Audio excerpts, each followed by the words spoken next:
there have been recent deportation flights with migrants to El Salvador, I believe it is. These gentlemen are alleged gang members. They're allegedly murderers, rapists, the most violent people that you know, apparently. And they have been illegally deported. They were not afforded due process. They did not undergo the proper court proceedings. A federal judge tried to block this order, and Donald Trump and the Republican Party just sidestepped it. So when I said in the beginning that democracy no longer exists in the United States, this is what I mean. This is overt fascism. This is blatant disregard of checks and balances, a fundamental tenet of our democratic republic, whatever the fuck term you want to use it. The courts were the last line of defense against the Trump administration, and is the last line of defense against really any president who has wanted to go rogue, I guess you can say, and try to push their own agenda, except this has never fucking happened before. This is uncharted territory. Previously, when a president tried to get through some sort of executive order or some sort of bill and it was blocked by the courts, they would stand down, they would appeal, they would take legal avenues to dispute it. But now Donald Trump is using the rabid racism towards Hispanic people and is weaponizing that and somehow persuading people to believe that this is okay. It's not. This is authoritarian behavior. Some people, I earnestly believe that there are some people who live here, who live in the United States, that want a Trump dictatorship. But my question to you is this. If this continues at this rate, and we're 2-3 years into his presidency, what makes you think that he will not use this against you? What if it gets to a point where you get your Social Security cut, or you get your VA benefits cut, as they have been doing routinely, and we're now in a point where even dissenters are subject to lack of due process? Will that be good for you then? Do you think that will materially benefit your life in any way? No, it won't. So how the fuck people can just sit here and think that this is totally cool, and yeah, I actually like this, whether you're a Trump supporter or not, is beyond me. This is such a dangerous precedent. I don't understand how people cannot comprehend the severity of it, whether you're a civilian or whether you're a public figure on either side of the political aisle. If people's lack of awareness of the magnitude of this is absolutely sickening. So we're going to go ahead. We're going to dive into this story because it is fucking frightening. It first started with this tweet from Newswire on Twitter. White House defies court order, deports Venezuelan gang suspects. These folks have not even been convicted of a crime. They were merely alleged to have broken the law. And now they have been deported illegally, wrongfully, and unconstitutionally. The article that they reference is this. Exclusive. How the White House ignored a judge's order to turn back deportation flights. The Trump administration says it ignored a Saturday court order to turn around 2 plane loads of alleged Venezuelan gang members because the flights were over international waters and therefore the ruling didn't apply, to senior officials tell Axios. The administration's decision to defy a federal judge's order is exceedingly rare and highly controversial. Quote, court order defied, first of many as I've been warning, and start of a true constitutional crisis, National Security Attorney Mark S. Zed, a Trump critic, wrote on X, adding that Trump could ultimately get impeached. The White House welcomes that fight. Quote, this is headed to the Supreme Court, and we're going to win, a senior White House official told Axios. They probably are going to win, because the Supreme Court has no impartiality. They have no neutrality. There has been a 50-year project orchestrated by the Federalist Society to put the Republican Party in this position. The Republican Party wants an authoritarian dictatorship. They want to be Russia. They want to be Hungary. They want to be the DPRK. They want to be North Korea. This is their end goal. They have packed the Supreme Court with 6 conservative justices so that when rulings get challenged and escalated to the highest court, they will be overturned because of the Republican super majority. A second administration official said Trump was not defying the judge whose ruling came too late for the planes to change course. Quote, very important that people understand we are not actively defying court orders. Trump's advisors contend U.S. District Judge James Boasberg overstepped his authority by issuing an order that blocked the president from deporting about 250 alleged Tren de Aragua gang members under the Alien Enemies Act of 1789. The wartime law gives the executive extreme immense power to deport non-citizens without a judicial hearing, but it has been little used, particularly in peacetime. Quote, it's the showdown it's the showdown that was always going to happen between the two branches of government, a senior White House official said, and it seemed that this was pretty clean. You have Venezuelan gang members. These are bad guys, as the president would say. White House Deputy Chief of Staff Stephen Miller orchestrated the process in the West Wing in tandem with Homeland Security Secretary Kristi Noem. Few outside the team knew what was happening. They didn't actually set out to defy a court order. Quote, we wanted them on the ground first before a judge could get the case, but this is how it worked out. The president signed the executive order invoking the Alien Enemies Act on Friday, but intentionally did not advertise it. On Saturday morning, word of the order leaked, officials said, prompting a mad scramble to get planes in the air. At 2:31 p.m. Saturday, an immigration activist who tracks deportation flights posted on X that, quote, 2 highly unusual ICE flights were deporting from Texas to El Salvador, which had agreed to accept Venezuelan gang members deported from the U.S.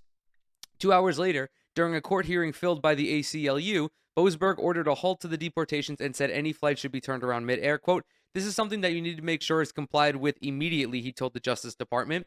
At that point, about 6:51 p.m., both flights were off the Yucatan Peninsula. Inside the White House, officials discussed whether to order the planes to turn around. On advice from a team of administrative lawyers, the administration pressed ahead.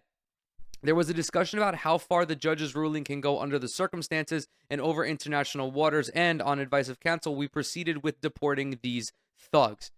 We're going to get to the complete and utter hypocrisy of this, but we have to touch on the illegality of it. As I mentioned at the top, there are on 2 grounds that this is unacceptable and that this should not be happening. The first is that when you get checked by another branch of government, you stop your actions if you're doing this with, I don't want to say good intentions, but if you're hoping to keep up the veil of democracy, you go about it through legal proceedings. You appeal it, and then you escalate it to the Supreme Court like you said you were going to do. But no, they're not doing that. They are acting erratically and unilaterally. This is a tremendously dangerous precedent that they are setting because it starts with immigration and how dangerous these people are and that they're murderers and they're rapists and that they're thugs. But the right-wing power apparatus and their fascist aspirations will never be satisfied. The quest for power in this instance will continue to go on because these people in search of power will never reach their end goal because they ultimately have no end goal. Their whole ideology is being cruel and being inhumane, and they will forever focus on small groups of people moving around those small groups as they so choose. The Trump administration was already spoiling for a fight over the Alien Enemies Act, one of several fronts on which they believe legal challenges to the president's authority will only end up strengthening it when the Supreme Court rules in his favor. Officially, the Trump White House is not denying it ignored the judge's order and instead wants to shift to whether it was right to expel alleged members of Tren de Aragua. If the Democrats want to argue in favor of turning a plane full of rapists, murderers, and gangsters back to the United States, that's a fight we're more than happy to take, said White House Press Secretary Caroline Leavitt when she was asked about this case. Andrew Tate was brought into the United States of America intentionally by the Trump administration, a man who is accused of rape and human trafficking. How do people not pick up on the blatant hypocrisy here? This is not about law and order. Fucking spare me. Spare me your Cheeto-brained ass take if you think this is about law and order. This is blatant racism and xenophobia. It's unclear how many of the roughly 250 Venezuelans were deported under the Alien Enemies Act and how many were kicked out of the U.S. due to other immigration laws. It's also not clear whether all of them were actually gang members. And there's a reason they shipped them to El Salvador, and it's because the president of El Salvador pretty much just takes anyone who slightly resembles a gang member and just puts them in prison. This was intentionally done. This wasn't just some fucking haphazard, thrown together deportation. This was intentional. And we know it was intentional because there was no mention of it by the White House when they decided to put this into action. On Sunday morning, El Salvador President Nayib Bukele posted a video on X hailing the arrival of Venezuelans in his country. Bukele also mockingly featured an image of a New York Post story about the judge's order halting the flights. Oopsie, too late, he wrote on Twitter with a crying laughing emoji.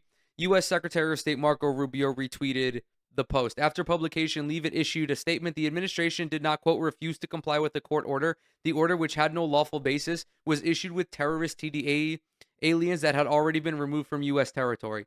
You cannot argue with these people. They are so fucking brain dead. They are the scourge of the earth.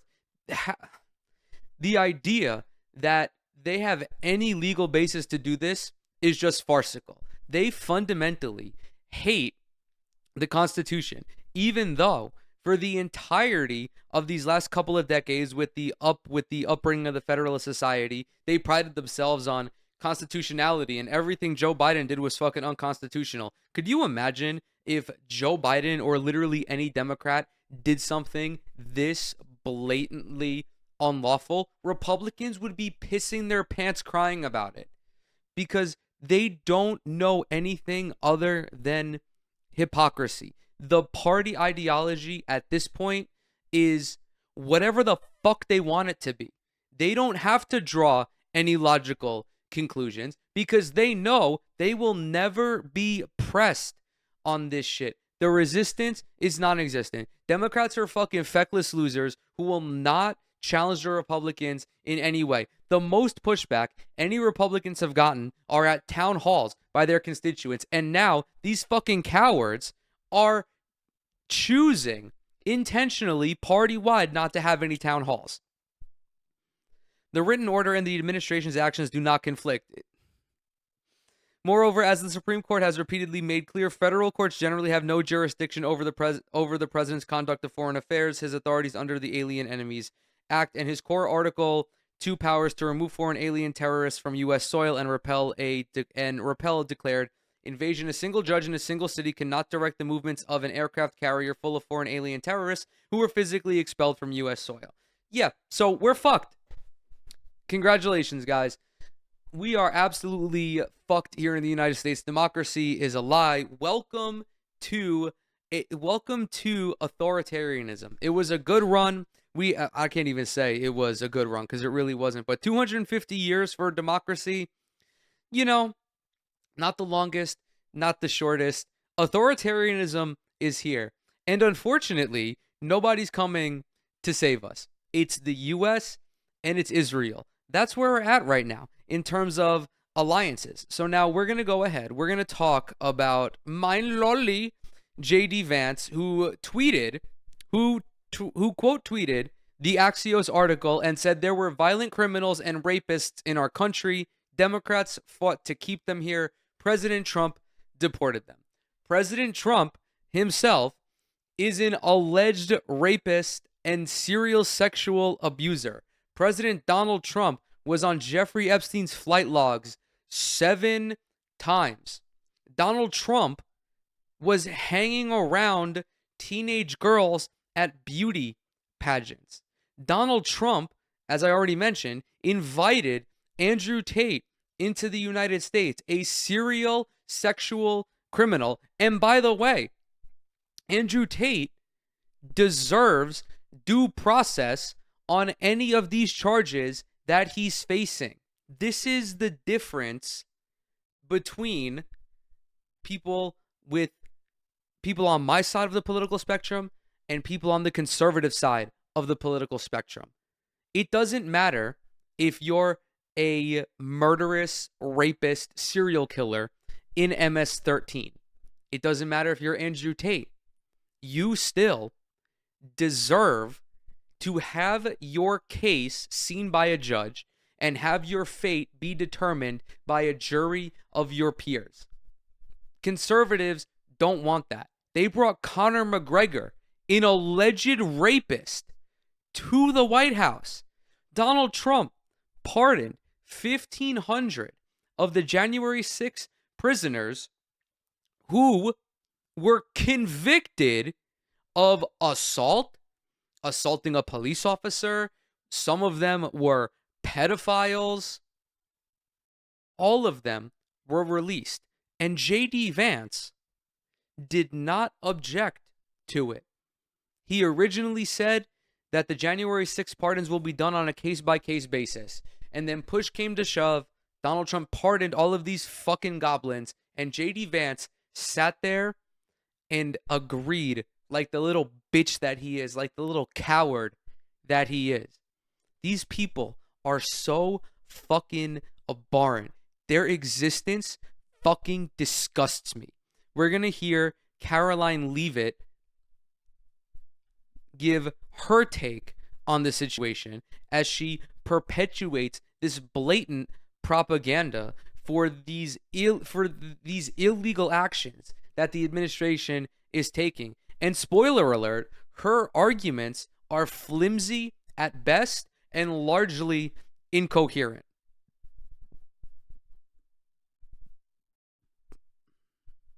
Give the court what it wants in terms of the time of the flights that departed, that went to El Salvador, and some of those details that the judge is asking for in trying to determine the timing. Clearly, the 5 named individuals were not deported in compliance, but looking more broadly, wanting to know about the timing of flights and so forth, because the verbal order did say turn around the flights if there's an issue. So is the administration prepared to provide that information? I'm prepared to provide it right now. All of the planes that were subject to the written order, the judge's written order, took off before the order was entered in the courtroom on Saturday. And the administration will, of course, be happily answering all of those questions that the judge poses in court later today.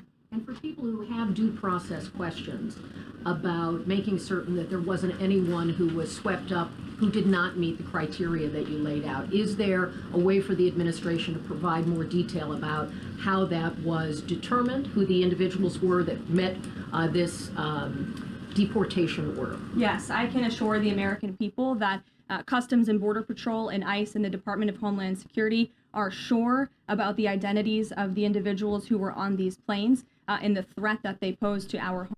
How do you know that you didn't get any innocent civilians wrapped up in this dragnet operation? Is a very valid question. And this dipshit's response is that all of the ICE agents had dreams of the people that they were supposed to arrest. And this is the intelligence that they were operating on.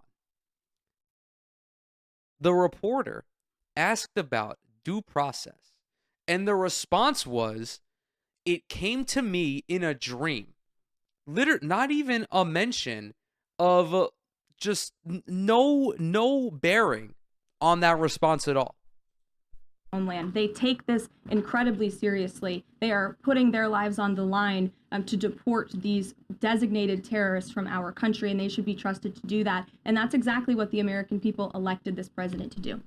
Thanks, Caroline. Just to follow up on that then, so you're saying definitively, the administration can prove everyone that was put on those flights to El Salvador was either a member of Tren de Aragua, MS-13, or some other entity? We've already provided the breakdown in the effort of transparency about the 261 illegal aliens who were deported. 137 of those were deported under the Alien Enemies Act. 101 of those were Venezuelans removed via Title VIII, which, as you know, are just regular immigration proceedings. And 23 of them were MS-13 Salvadorian gang members. There were also 2 MS-13 ringleaders as part of that group of 23 who President Bukele particularly expressed his gratitude for their return so he can demand justice in his home country. Jennifer. What criteria, though, other than, say, tattoos? Vibes. Or maybe being in the wrong the place? criteria is vibes. It's just like, if you, dude, it's straight racial profiling. There's no other way to say it. Like, if you are a Hispanic person with some tattoos, the Trump administration is going to send you to El Salvador. You could be from fucking Colombia. You could be from Honduras. It doesn't matter. They're sending you to El Salvador because it's not about deporting people who have committed a crime. It's not about like cleaning up the streets. It's not about dismantling organized crime. It's just about blatant racism and xenophobia. At the wrong time, are they using to determine that someone is actually a member of one of these organizations? Intelligence and the men and women on the ground in the interior of our country who are finally being allowed to do their jobs. Their hands were tied under the previous administration. And as I said, they take their jobs very seriously. They should be trusted and respected by the American public with this operation. And of course, as I said to Kelly, the administration will provide all details to the questions that the court poses.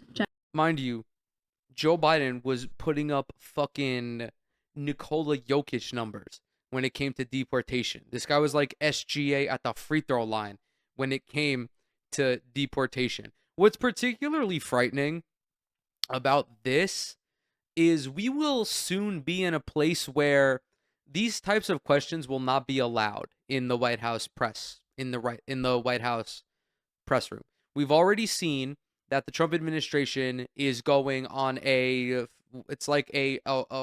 rotation of various like slightly center left outlets like Reuters, AP. They're all going to be interchangeable in the White House press pool. They won't all be able to be there at the same time. He's already said that like CBS and CNN, anyone who criticizes him should be fucking put in jail because it's illegal to criticize the sitting president. Like, this guy just, President Trump is not a fucking free speech warrior. He's not. He sued CNN. He's sued CBS in the past for that fucking edited Kamala Harris interview. He sued Bill Maher for making a fucking joke. Like, it's soon gonna get to a point where we're gonna be in the White House press room, and Donald Trump will just have deported 39 Mexican children who were undergoing cancer treatment, and someone in the press pool is going to be like, Madam Press Secretary, why was the president so hot, and why did he give off so much aura while deporting all of these people? It's really fucking frightening. I'm not trying to be alarmist or a doomer or anything like that. This is a serious constitutional crisis. Like, that term has been thrown around a bunch to start the Trump administration. And in most instances, I'd be like, okay, this is like hyperbole. This really isn't anything to be worried about. It was at a point where I was worried about like the potential precedent this sets where he just keeps pushing and pushing and pushing. Now, all bets are off. This is fucking scary.